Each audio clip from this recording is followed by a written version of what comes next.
Dadilja je naučila slijepog 5-godišnjeg sina milijunaša svirati klavir. Svi su plakali na zabavi. The autumn rain drummed against the tall windows of the Horvat mansion in Zagreb's exclusive Tuškanac neighborhood, each drop echoing through the vast, silent halls like tears falling on marble. Petar Horvat stood in his study, adjusting his expensive brioni tie while staring at the stack of nanny applications on his mahogany desk. The 42-year-old real estate mogul had built an empire of luxury apartments and shopping centers across Croatia, but all his money couldn't solve the problem that kept him awake at night. His 5-year-old son, Marko, had been blind for 8 months now, ever since a rare autoimmune disease stole his sight, and 3 nannies had already quit. "The boy is too difficult," the last one had said, packing her bags after just 2 weeks. "He doesn't respond to anything." Petar's jaw tightened as he remembered those words.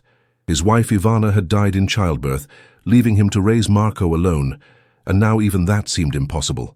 Outside, the October wind carried the scent of roasted chestnuts from Dolak Market and the distant sound of trams clattering through the city center. The doorbell rang, cutting through the house's oppressive quiet like a knife through butter. Petar glanced at his Rolex. 2 p.m. sharp. The new candidate was punctual at least. He walked down the grand staircase, his leather shoes clicking against the imported Italian marble, past oil paintings worth more than most people's houses. Through the frosted glass door, he could see a slight figure waiting patiently in the rain, not seeking shelter under the covered entrance like the others had. Strange. Most people who came here were immediately impressed by the mansion's grandeur, the crystal chandeliers, the hand-carved wooden details, the view of Medvednica Mountain. But this woman seemed focused on something else entirely. Before we continue with this incredible story, tell us, which country are you watching us from? Leave a comment and click the hype or like button so this video reaches even more people. Subscribe to the channel, you can't miss tomorrow's story. And now, let's continue. Nina Radic wiped the raindrops from her wire-rimmed glasses and smoothed her simple navy dress before pressing the doorbell. At 27, she had learned that first impressions mattered, but not in the way most people thought. The woman from the employment agency had warned her about this job. The father is demanding, the child is challenging, and the house is like a museum. But Nina had also heard something else, a little boy who needed help and a father drowning in his own helplessness. She carried her worn leather portfolio under her arm, containing her music therapy certification from Zagreb's Academy of Music and letters of recommendation from families whose children she had helped over the years. As the door opened, she found herself face to face with a tall, broad-shouldered man whose expensive clothes couldn't hide the exhaustion etched into his features. Petar studied the young woman before him with the same calculating gaze he used when evaluating real estate deals. She wasn't what he had expected.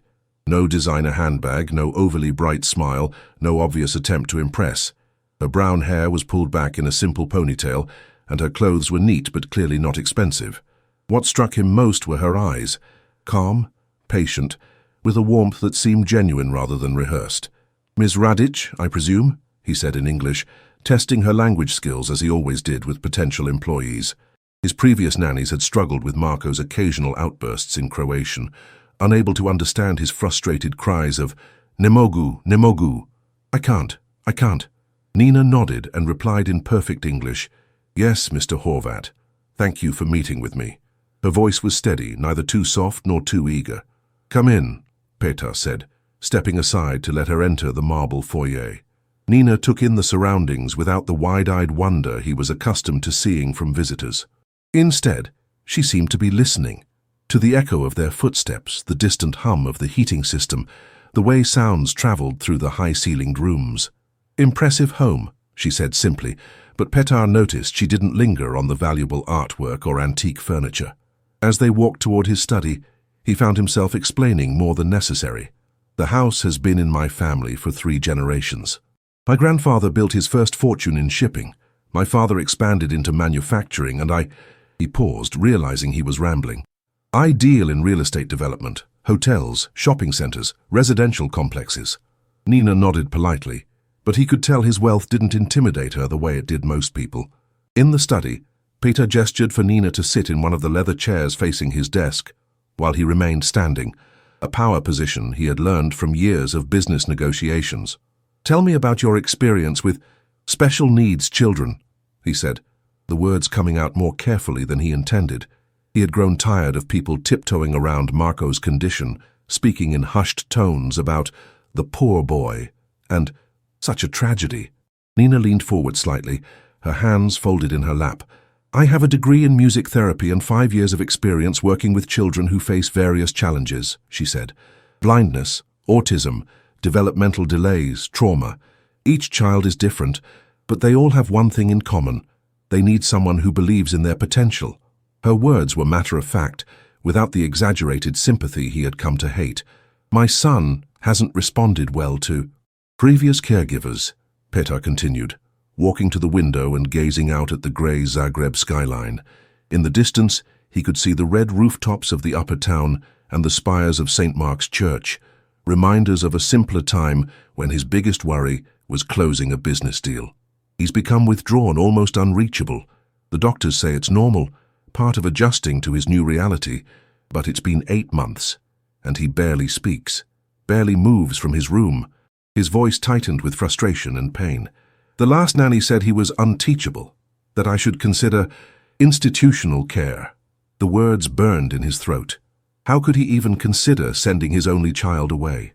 Nina remained quiet, but he could feel her attention like a warm presence in the cold room. Mr. Horvat, Nina said softly, may I ask you something? He turned from the window, surprised by the directness in her tone. When Marco lost his sight, what was the first thing that changed in this house? The question caught him off guard. He had expected her to ask about salary, working hours, vacation time, the practical matters that concerned most employees. Instead, she was asking about something deeper, something he had tried not to think about. We stopped playing music, he admitted, the memory hitting him like a physical blow. Ivana, my late wife, used to fill this house with music. She played piano, sang while she cooked, had classical music playing in every room. After she died, I kept some of her habits alive for Marco. But when he became blind, Petar's voice trailed off. You thought music might make him sad, Nina finished gently, that it would remind him of what he had lost. Petar nodded, unable to trust his voice. The silence in the house had seemed merciful at first, one less thing to cause Marco pain. But now he wondered if that silence had become a prison for both of them. Nina stood up slowly, her movements graceful and deliberate. Mr. Horvat, there's an old Croatian saying my grandmother used to tell me, Tko sjeđe vjetar, žnje oluđu. He who sows the wind reaps the storm. But there's another one. Iz malih stvari velike se rade. Great things are made from small things. Sometimes the thing we take away in fear is exactly what we need to bring back with love. Her words hung in the air between them, carrying a weight that made Petar's chest tighten, with something he hadn't felt in months, hope. The weight of Nina's words settled over Petar, like the evening mist that often rolled down from Medvednica mountain into the city below. He found himself studying this young woman with new eyes, not as another potential employee to be evaluated and dismissed, but as someone who might actually understand what his family had lost. When can you start? He heard himself asking, the decision surprising him with its suddenness. His business instincts usually demanded references, background checks, trial periods, but something in Nina's steady gaze told him that conventional wisdom didn't apply here. I should warn you, he continued, his voice rougher than intended. Marco can be difficult. He has tantrums, refuses to eat sometimes, won't let anyone touch him. The pediatric psychologist says it's his way of maintaining control when everything else feels chaotic. Nina nodded, unfazed by his warnings. Children often speak loudest through their silence, Mr. Horvat, and sometimes the most broken hearts sing the most beautiful songs. There's something else, Petar said, walking back to his desk and opening a drawer with trembling fingers. Inside lay a small wooden music box, its painted surface worn smooth by countless small hands. This belonged to my wife. It plays Chopin's Minute Waltz. Marco used to wind it up every night before bed, dancing around his room while it played. After the illness, he couldn't finish the sentence. The music box had been silent for 8 months, hidden away like everything else that might remind his son of the world he could no longer see. He threw it across the room the last time I tried to play it for him, said the music was stupid and for babies. The memory still stung. Nina reached out and gently took the music box. her fingers tracing the delicate painted flowers on its lid. "May I?" she asked softly. At Petar's nod, she wound the tiny key and let the familiar melody fill the study. Tentative at first, then stronger, each note carrying the ghost of happier times. As the last notes of the waltz faded into silence, Nina carefully closed the music box and handed it back to Petar. "Music isn't just about hearing, Mr. Horvat. It's about feeling. And right now your son is feeling everything. Anger, fear, confusion, grief. That's not something to fix or cure. It's something to honor and channel." She stood up, smoothing her simple dress, and for a moment Petar saw something in her posture that reminded him of his late wife. That same quiet confidence, that same belief in possibilities others couldn't see. "I'll start tomorrow morning if that's acceptable. And Mr. Horvat?" She paused at the study door, turning back with the faintest smile. "Sometimes the most beautiful gardens grow in the darkest soil. As we say, bez muke nema nauke. Without struggle there is no learning. Your son hasn't forgotten how to love music. He's just forgotten how to trust it. And trust, like music, is something that must be built one note at a time." The next morning arrived grey and cold, with the November wind rattling the windows of the Horvat mansion like restless spirits demanding entry. Nina stood outside Marco's bedroom door at exactly 8 a.m., listening to the silence that had become as much a part of this house as the expensive furniture and imported marble. She carried with her a simple canvas bag containing items that might seem ordinary to most people. A small wooden recorder, smooth river stones from the Sava riverbank, a silk scarf that had belonged to her grandmother, and a thermos of chamomile tea sweetened with local linden honey. Petar had given her a brief rundown of Marco's routine the night before, breakfast ignored, hours spent sitting by his bedroom window, lunch picked at half-heartedly, afternoons in stubborn silence. "He doesn't like to be touched," Petar had warned, his voice heavy with months of failed attempts. "And he won't respond if you speak English to him, only Croatian, and even then—" The sentence had hung unfinished between them like morning fog over the Dolak market. Nina knocked gently on the door, her knuckles barely making contact with the polished wood. "Marco?" she called softly in Croatian, her voice warm, but not overly cheerful. "My name is Nina. I'd like to meet you." No response came from within, but she could hear the faint creak of floorboards.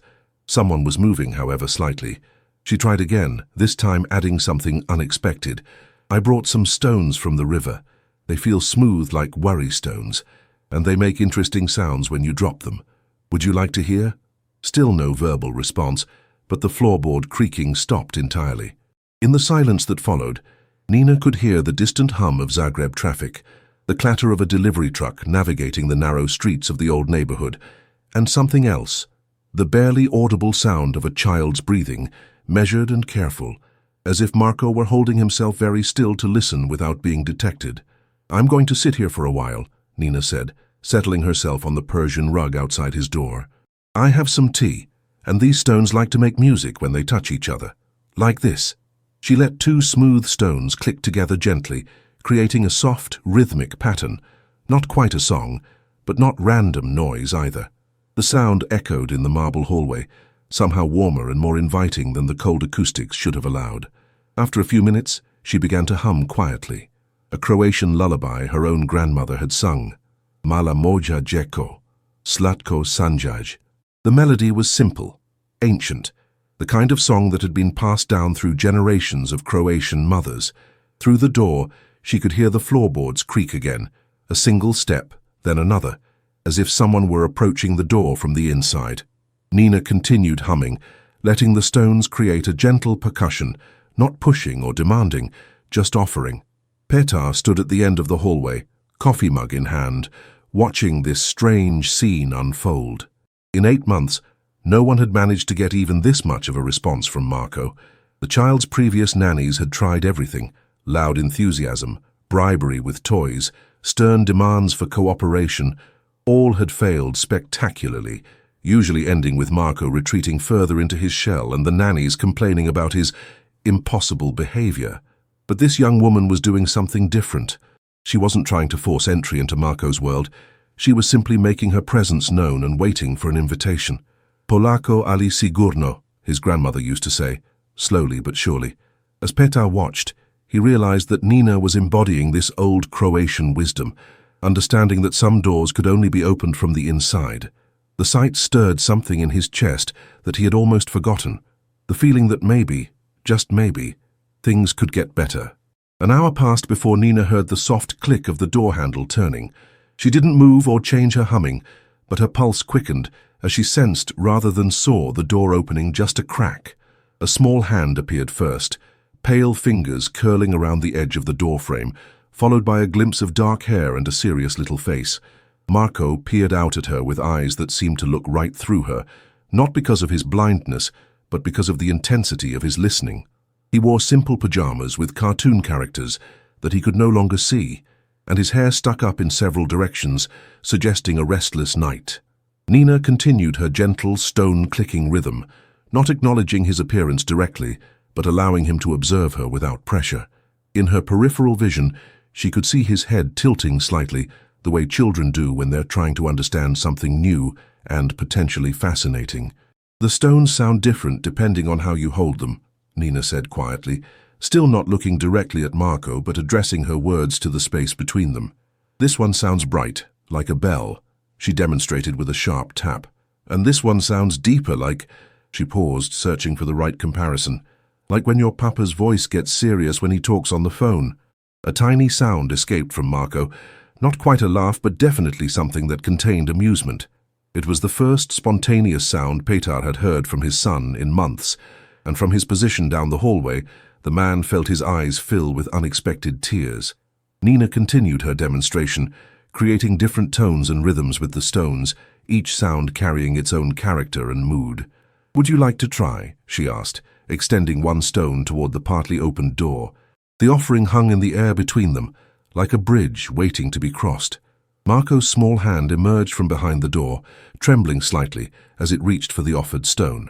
His fingers were careful, tentative, as if he expected the object to disappear or transform into something threatening. When his skin made contact with the smooth river rock, his expression changed. Surprise, then curiosity, then the faintest hint of pleasure. He turned the stone over in his palm, exploring its weight and texture with the concentrated attention that children give to new discoveries. "It's warm," he whispered in Croatian, his voice rusty from disuse. Nina smiled, though he couldn't see it. "River stones remember the sun," she replied in the same language. "Even when the water is cold, they hold on to warmth, like people sometimes do." She demonstrated how to hold the stone against his other palm, creating different sounds based on the angle and pressure. Marco listened intently, then tried to reproduce the sounds himself, his face scrunched in concentration. The breakthrough came gradually, like dawn breaking over the Adriatic coast. Over the following days, Nina established a routine that seemed to work around Marco's rhythms rather than imposing structure upon them. She would arrive each morning with something new to explore: a handful of dried beans that rattled like rain, a small wooden flute that sang like a bird, a music box that played different melodies depending on how quickly you wound it. Each object became a bridge between silence and sound, between isolation and connection. Marco began to emerge from his room earlier each day, first just cracking the door, then sitting in the doorway, finally venturing into the hallway where Nina had claimed a small corner as their meeting place. Petar found himself inventing reasons to walk past this corner, stealing glimpses of his son's face as it slowly came alive again under Nina's patient guidance. "Today I brought something special," Nina announced one grey morning in late November, as frost painted delicate patterns on the windows overlooking Zagreb's awakening streets. She pulled a small wooden recorder from her bag, its honey-colored surface polished smooth by countless hands. "This belonged to my brother when we were children. He used to drive our neighbors crazy practicing, but my grandmother always said, 'Svaki majstor je bio šegrt.' Every master was once an apprentice." Marco, now comfortable enough to sit beside her on the hallway rug, reached out with curious fingers. "It makes music?" he asked, his Croatian becoming more confident each day. Nina nodded and played a simple scale, the clear notes floating through the marble corridor like birdsong. "But more importantly, it makes breath into music. Would you like to try breathing music?" The concept seemed to fascinate Marco, who had been exploring the world through touch and sound for months now. Petar watched from his study doorway as Nina showed Marco how to hold the recorder, how to cover the holes with his fingertips, how to breathe gently across the mouthpiece. The first attempts produced only squeaks and huffs of air, but Nina's patience seemed endless. "Every sound is good," she encouraged as Marco grew frustrated with his lack of immediate success. "Even the squeaks are music trying to be born. As my grandmother used to say, bez muke nema noke. Without struggle, there's no learning." She guided his small fingers to the correct positions, her touch light and encouraging rather than corrective. When Marco finally produced a clear, sweet note, his entire face lit up with wonder. "I made that?" he whispered, as if afraid that speaking too loudly might break the magic. Nina nodded seriously. "You did, and you can make it again, and each time it will be yours." A pause in our story. I want to ask you, what do you think about this? Write in the comments. Don't forget to click the hype or like button so this story reaches more people, and subscribe to the channel, because tomorrow you'll have a new story waiting for you. And now we continue. The November days grew shorter, but the hallway corner where Nina and Marco met seemed to grow brighter with each passing session. Word of their progress began to filter through the household staff. Maria, the housekeeper, reported that Marco had asked for his breakfast to be served in the music room instead of his bedroom. Dragan, the groundskeeper, mentioned hearing actual laughter coming from the second floor. Even Mrs. Novak from next door commented to Peter that she had heard lovely music drifting from his house during her afternoon walks. But perhaps the most significant change was one that only Peter noticed. Marco had begun asking questions again. Not the endless why questions of a typical 5-year-old, but deeper, more thoughtful inquiries about how sounds worked, why different materials made different noises, whether music could tell stories without words. Each question felt like a small miracle, evidence that his son's curious mind was reawakening after months of determined silence. The real test came on a grey December morning, when Zagreb was blanketed in the season's first serious snowfall. Nina arrived to find Marco waiting for her in the music room, a grand space on the first floor that had been closed off since his mother's death. The room contained Ivana's baby grand piano, shrouded in white sheets like a ghost of happier times. Marco sat cross-legged on the Persian rug in front of the covered instrument, his small hands folded in his lap. "Nina," he said without preamble, "I want to touch Mama's piano." The request hung in the air like a held breath. Through the tall windows, snow continued to fall in fat, lazy flakes that reminded Peter of the winter when Marco was born, when Ivana had insisted on naming their son after the patron saint of storytellers, because she believed their child would have important stories to tell.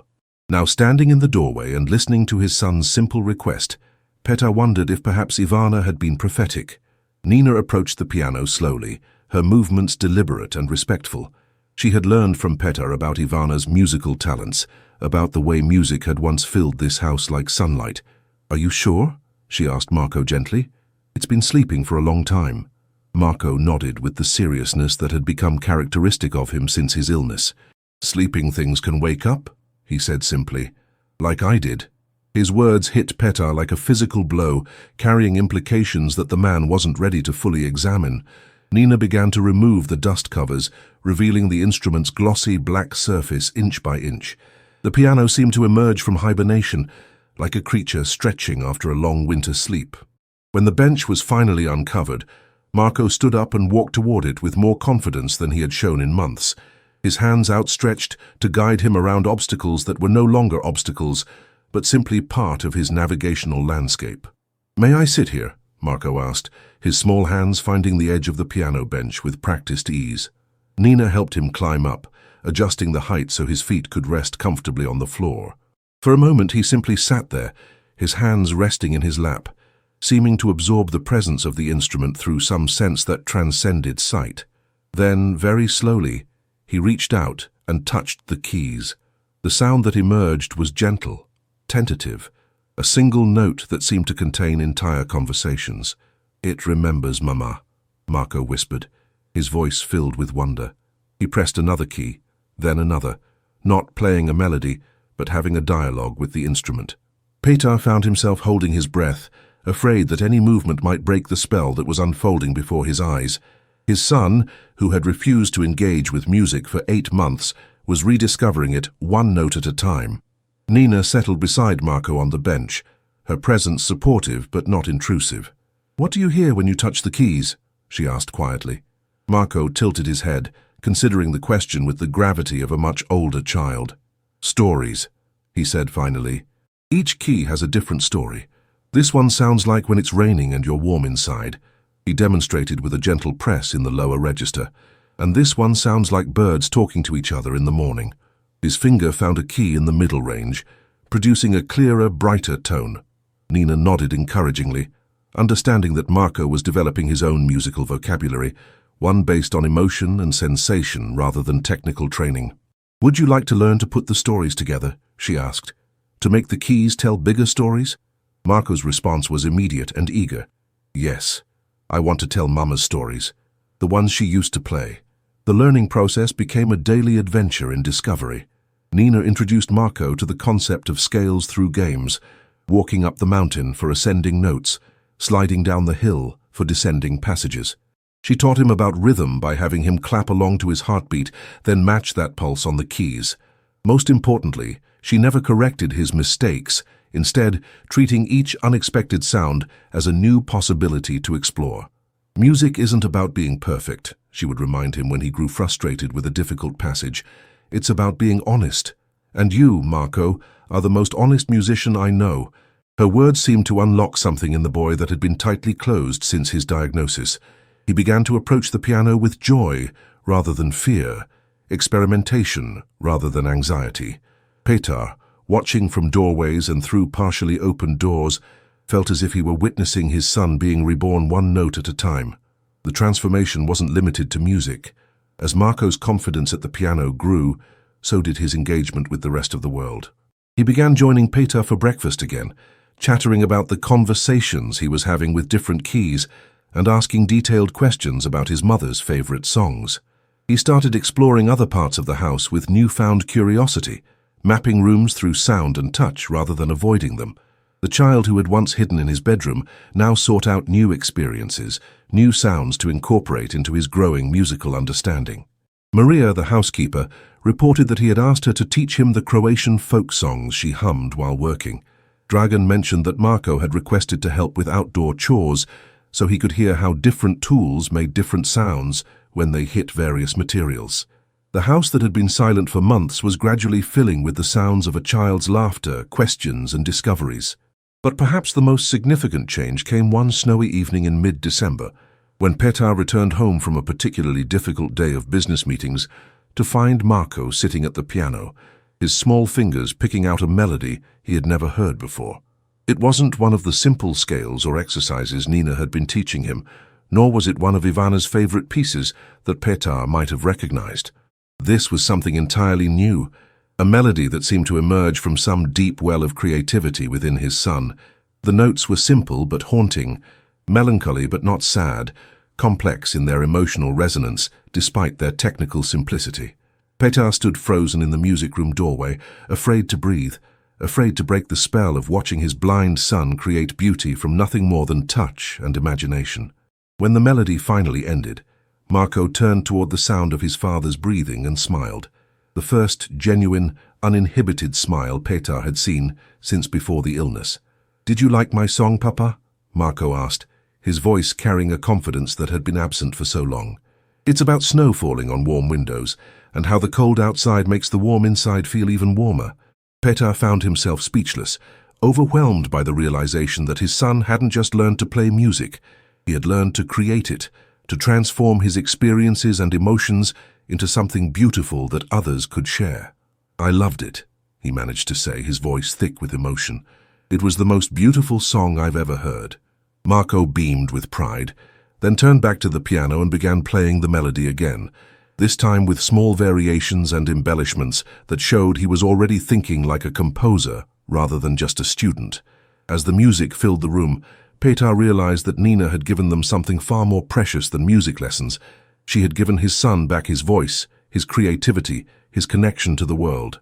3 weeks later, on a crisp January evening when Zagreb sparkled under fresh snow and the lights of the city reflected off the frozen Sava River, Petar hosted Marco's 6th birthday party, the first celebration the Horvat household had seen since Ivana's death. The guest list included family friends, business associates, and their children, all of whom had watched Marco's struggle with varying degrees of sympathy and awkward distance over the past months. As guests arrived in their expensive coats and polished shoes, filling the marble foyer with the sounds of adult conversation and children's laughter, Petar felt his nerves tightening like violin strings. Many of these people had whispered behind his back about the poor Horvat boy and questioned his decision to keep Marco at home rather than seeking professional, institutional care. Tonight, he realized, would either validate his faith in Nina's methods or expose his son to potential disappointment in front of people who were already prepared to pity them. Nina moved through the crowd with quiet confidence, helping Marco navigate the social gathering with the same patience she had shown during their music lessons, whispering gentle directions and introductions that allowed the boy to engage with guests on his own terms. As the evening progressed and the formal dinner concluded, Petar found himself standing before the assembled crowd in the music room, his heart hammering against his ribs like a caged bird, desperate for freedom. "Friends, family," he began, his voice steadier than he felt. "My son Marco has something he would like to share with you tonight. With the help of his teacher, Nina, he has discovered that music isn't something you need eyes to see, it's something you feel with your heart." The guests murmured politely, expecting perhaps a simple children's song or a brief demonstration of basic scales. But as Nina guided Marco to the piano bench and he settled his small hands on the keys, something shifted in the room's atmosphere. The conversations died away. The clinking of wine glasses ceased, and even the children seemed to sense that something significant was about to happen. Marco sat quietly for a moment, his head tilted as if listening to music only he could hear. Then his fingers began to move across the keys with a confidence and grace that seemed impossible for someone so young and newly introduced to the instrument. The melody that emerged was the same haunting composition Petar had heard that snowy December evening, but transformed by weeks of practice and refinement into something that transcended simple technical achievement. Marco's small hands moved with surprising sureness across the keyboard, creating cascades of notes that seemed to paint pictures in the air, the warmth of home against winter's chill, the comfort of love in the face of darkness, the triumph of hope over despair. As the music swelled and developed, building toward a climax that spoke of joy reclaimed and strength discovered, Petar watched the faces of his guests transform from polite attention to genuine amazement, then to something deeper, recognition that they were witnessing not just a performance, but a miracle of human resilience and the power of patient love. When the final notes faded into silence, the room remained frozen for a heartbeat, as if no one wanted to break the spell that Marco had woven around them all.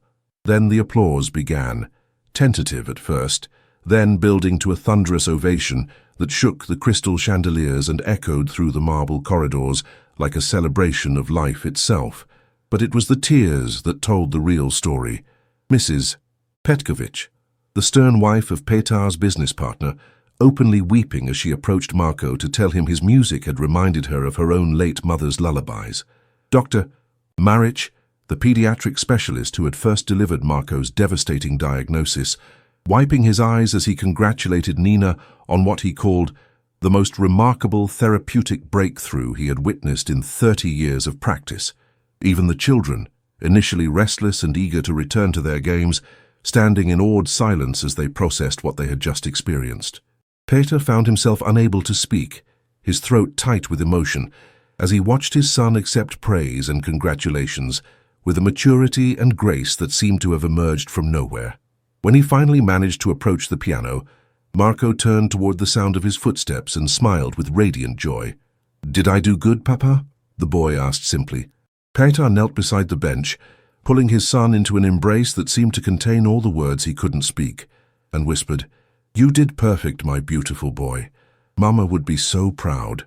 As the evening wound down and guests departed with handshakes, embraces and promises to return soon, Petar stood with Nina in the music room, watching Marco play quietly for his own pleasure, his small fingers dancing across keys that had once been silent with grief, but now sang with hope.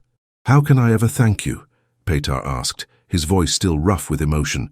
Nina smiled, the same gentle expression she had worn that first rainy afternoon when she sat outside Marco's door with river stones and patience. "You already have," she replied softly. You trusted me when trust was hard, and you gave your son the gift of music. But most importantly, you proved that sometimes the most broken hearts, when given enough love and time, can create the most beautiful songs. As we say in Croatia, gdje je volja tu je I put. Where there's a will, there's a way. Your son didn't just find his way back to music, Mr. Horvat. He found his way back to joy. If this story touched you or made you think, click the hype or like button and write in the comments what made the biggest impression on you. We want to hear your opinion. Don't forget to subscribe to the channel. Thank you, and see you in the next story.